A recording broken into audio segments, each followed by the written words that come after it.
I feel that this is an epidemic. Just from my firsthand experience in college, seeing the way that Adderall was so ridiculously like overprescribed, overused, was something that I wanted to bring to the forefront, and also talking with friends that I went to college with our senior year about their life post-college. We all couldn't envision a life without Adderall, and that was incredibly troublesome to me and my friends. And when I was eventually like forced to go off of Adderall, I kind of had this somewhat of like a midlife crisis and had to confront a new identity, a new version of myself. And I didn't realize the extent to which I was emotionally, I would say, like so involved and attached to it. And these were similar conversations I was having with my friends who were going through the same experience. And when I went to look for information about it, I didn't really find much on it. And I love documentaries and didn't find one on it. So I was like, we need to get into this and talk about this. So this is really Christina's passion project. She, as she said, recognized that it was an epidemic in her age group, in high schools all across the country, that parents knew very little about it. They certainly didn't know its addictive qualities.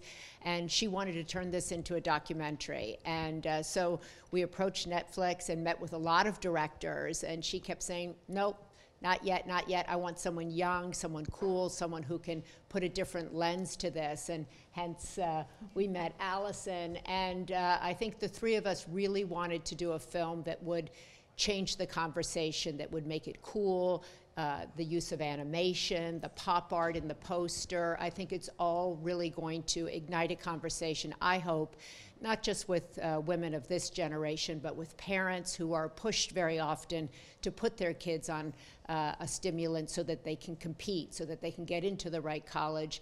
The recent statistics about young women, a 700% increase amongst this age group taking Adderall to compete, to stay in the workforce, to be the best. I think this is a conversation that the country should be having. So I think these two young women have really put their heart and soul into this, their passion, and I think it will really change the way we think about this drug. It won't be just like, oh, it's a nice little drug and it's going to help me do well on my SATs.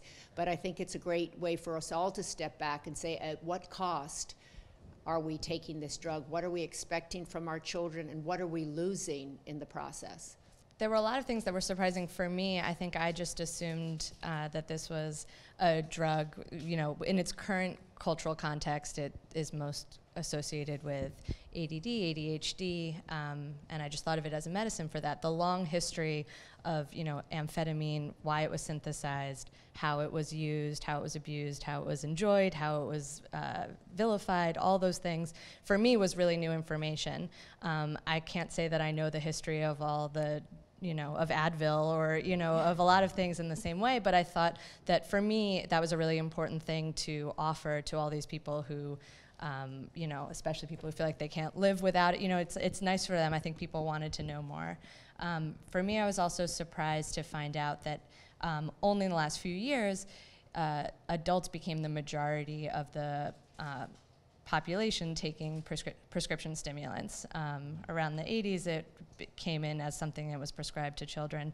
The fact that around age 6 is when people are normally diagnosed with ADD, ADHD, and they're prescribed stimulants, you know, not everyone takes them. So I think all the information was new to me.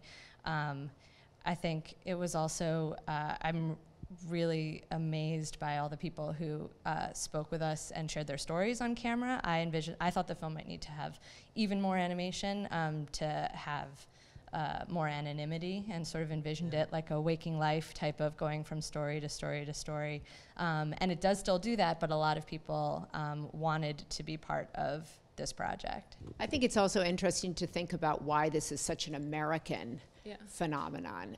What are we as parents expecting from our children? What are we expecting from ourselves? I read a recent study that said that kids, over 50% of kids say they're addicted to their phones. They're on them all the time. Adults say they can't go an hour without checking their phone. And the amount of things that people feel they need to check in on, comment on, be involved with on a 24-hour basis, it's almost like you can't stay awake, can't compete unless you're on one of these drugs. So I think what's really interesting is that your generation, in order, kids who are doing startups, people on Wall Street, women trying to have kids and, take care of parents and be professionals, everybody thinks they need something to stay up, to be their best, to compete in this hyper competitive world.